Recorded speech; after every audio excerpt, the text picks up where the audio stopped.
All right. Ready? Yep. All right. Appreciate you taking time to come out here to talk to us a little bit.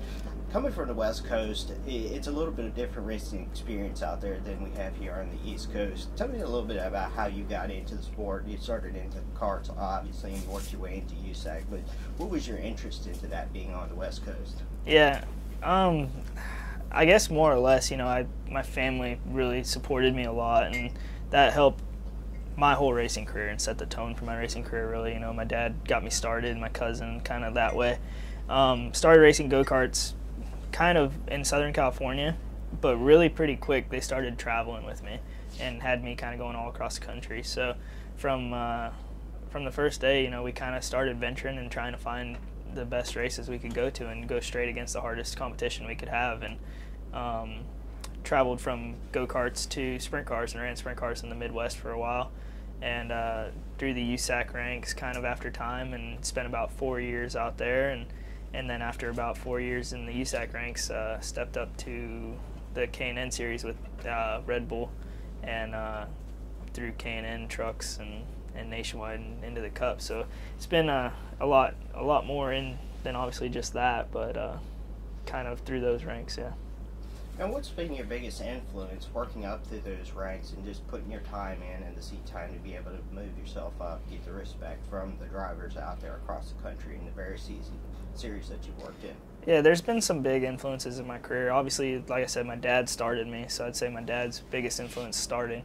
And then through sprint cars, John Stanbro is one of the biggest like Midwest sprint car drivers that I ever raced against, and one of the best I've ever ran. And he kind of took me under his wing a little bit after a while and started battling it out against each other, and then we had some great races and kind of became really good friends with him. So through him, and then obviously my friend Chuck Gurney, he was another racer that ran with us and also worked on my cars. He was kind of one of my best friends too. So those two really helped me a lot in my sprint car career, helped me get grounded and my feet kind of wet there. And then moving into the stock car ranks, I'd say, you know, my crew chief Randy Cox, and that's why we've been so close all the way up until this day. You know, we got a long career together so far, and hopefully a long one down the road. But he's been a big influence in this side of the garage for sure.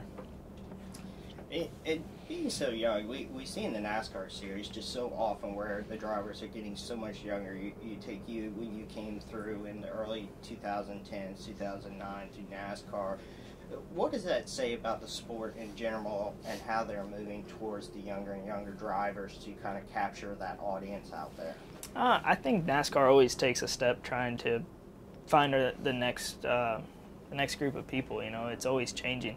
You know, they get these lifelong fans. They always talk about NASCAR being a lifelong fan thing, and but how do you get the next generation? You know, and having younger drivers, I think, also not only excites younger fans, newer fans. They see people kind of their same age out there racing, or kids just a little bit older than them out there racing, and that gets them excited and kind of gives them maybe someone to relate to or look up to a little bit more. And so I think that kind of helps with the fan aspect some, yeah.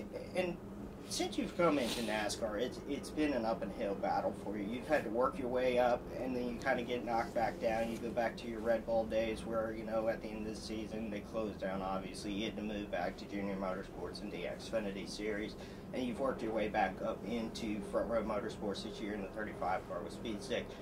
Talk a little bit about that and how, you know, that's helped you as a driver to not only see yourself better, but improve upon your skills to show that you can go back and compete with the best in the Sprint Cup Series, especially this weekend at Daytona. Yeah, it's crazy. It's a never-ending battle for sure. You're fighting for every position out here, and being kind of in the situation I am, it's probably sometimes even tougher, you know, a little bit, because you're sitting there and we're, you know, already have the odds stacked against us a lot coming in the garage area. So coming in with a smaller team, you know, you're trying to prove a lot, but that gives you an opportunity to make a big impression when you can.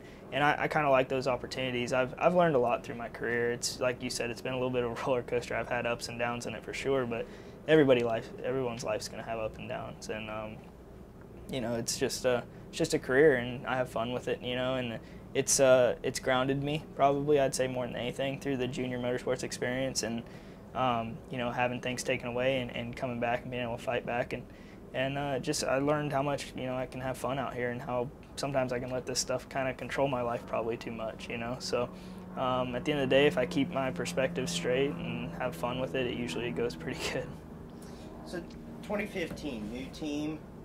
You've got Speed Stick back on board again this year that you brought over from 2014. What are your goals for this year? Where do you foresee yourself moving along to those goals throughout the rest of the season? Yeah, and I mean, to touch on the Speed Stick aspect, it's awesome to be able to bring them back and get in the 500 again and kind of do the same thing we did last year. It was pretty cool. I know it's exciting and something that they kind of thrive on, and you know, it's just, I've told people time and time again, you know, we wouldn't be here without, you know, people like Speed Stick being able to help us out. So it's great to get them into the 500 and have fun, and I'm proud to have those guys, you know, represent those guys well.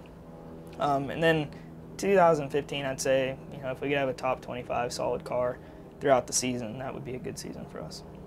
All right, Cole, appreciate you taking the time. All right. Thanks a lot. Good luck this weekend. Thank you.